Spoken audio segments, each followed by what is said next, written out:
আমার আগের ভিডিওতে বলেছিলাম বিরিয়ানির মাংসটা কিভাবে প্রিপেয়ার করবেন। এই ভিডিওতে তার বাকি অংশটা শেয়ার করব। এরপর একটা বড় পাতিলে তেল গরম হয়ে এলে তাতে গরম মশলা, তেজপাতা ও শাহি জিরা ফোড়ন দিয়ে পেঁয়াজ আর রসুন সামান্য ভেজে নিতে হবে। আমি পোলাওয়ের চালটা ধুয়ে পানি ছড়াতে রেখে দিয়েছিলাম যেন চালটা ঝরঝরা থাকে। এবার সেই চালটা দিয়ে আরেকটু সময় ভাজতে হবে।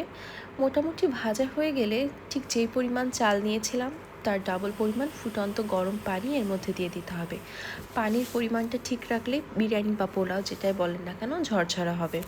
এরপর এর মধ্যে পরিমাণ মতো লবণ, চিনি আর কিছু কাঁচামরিচ ফাড়ি এর মধ্যে দিয়ে এটাকে খানিকক্ষণ ফুটতে দিতে হবে।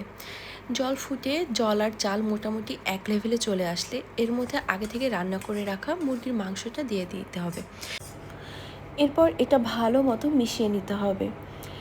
মিশানো হয়ে গেলে এর মধ্যে সামান্য ঘি, কেওড়া জল, কাঁচামরিচ আর পেঁয়াজ বেরেস্তা করে রেখেছিলাম সেটা দিয়ে দিতে হবে।